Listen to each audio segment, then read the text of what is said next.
The story, we're joined live from San Francisco by editor of the investigative website whowhatwhy.com, Russ Baker. Good to have you with us. So Wikileaks says they have 250,000 files. This is a huge amount of data. Where do you think they got it all? Who do you think were their sources? Well, the story that is out there is that it came from this private Bradley Manning, and very clearly these documents, which are not top secret, they're low-grade classified documents, that they were accessible to a huge number of people, perhaps several million people, through this military service. The reason this happened in the first place was because after 9/11, the concern was that there wasn't enough sharing of information, and that made sense that they wanted to make non-risky things available to a large cross-section of people in the military, in the State Department, and other parts of government. The whole story is very complicated because one does wonder how it's even possible, though, that somebody could download this vast quantity of documents without triggering any kind of an alarm. There are alarms that can be built into systems, and it would be the most basic sort of security measure. Well, that's my next question. How do you think such a thing was possible? Well, I don't know, but I have to tell you, as an investigative reporter, and based on the 5 years that I spent researching my book, Family of Secrets, I learned that so little is the way that we think it is, that there are layers and layers and layers of things, and that sometimes when there are leaks like this, there may be more in play. I'm not saying there is, but I think we need to look very, very hard at who gains in a situation like this. The documents themselves in the most recent release, they don't really tell us a lot we didn't know. Probably the allegation about Mr. Putin and the Italian premier and their relationship. That one it could be untrue. It's sort of intriguing. Some of the other things are a little bit intriguing. Most of them have a sort of a gossipy element. And basically you see diplomats doing what they're supposed to be doing, which is trying to assess the people they're dealing with and the problems that they're facing.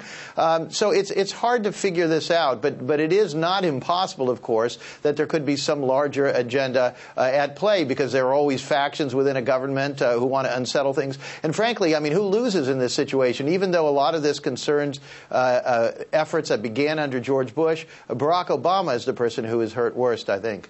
Now, during the Cold War, misinformation was used as a diplomatic tool, and lately, with this release of WikiLeaks documents, you have Mahmoud Ahmadinejad saying that he believes that a lot of what was said between U.S. and Middle Eastern leaders is also part of a diplomatic tool. Do you think that this data is genuine and trustworthy, or do you think there was any kind of perhaps other agenda going on?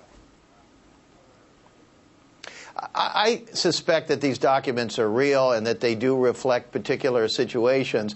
I don't know that they reflect the totality of the situation, because people know not to put highly controversial things into writing in any form, because they realize that these things could come out. So I think they reflect sort of superficial things. But again, there could be some larger agenda at work. Sometimes leaks are set up, and I'm not saying they are here. This could be totally authentic. When leaks are set up, what they want to do is they want to put out real stuff in order to establish credibility, because there's something else that they're trying to slip out at the same time. And what do you think the whistleblowers in this case were after? Do you think they were idealists, or are they actually after some kind of profit or fame? Well, certainly they present themselves as idealists, and I understand the argument. And again, as a journalist and a supporter of free speech and openness in government, I'm all for us knowing as much as possible. The problem comes in with the fact that in any organization, in private conversation and in communications, you say things that you are not expecting the public to hear. Simply, if all of our private conversations and our communications were put out there, every email you or I ever sent, we might well be embarrassed. And so I don't know what it contributes to just release huge number of documents per se. I'm more in favor of releasing selected documents that tell a particular story, and then doing additional reporting to provide the public with the context that it needs to understand what is going on. Now, just briefly, the website WikiLeaks has come under repeated hacker attacks. Do you think that this could go further? And do you think the lives of the employees, Julian Assange and every one of that, could be at risk because of this? It's hard to say. I mean, the reality is, as long as he's as visible as he is, I think he's probably safe. Certainly, there is a kind of a recklessness and an inherent danger to the whole operation itself, plus the charges that have come up against him in Sweden recently.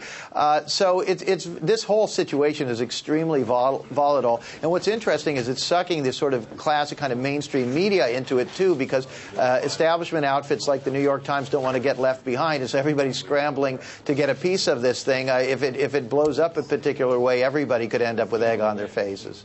All right, investigative journalist Russ Baker, thanks.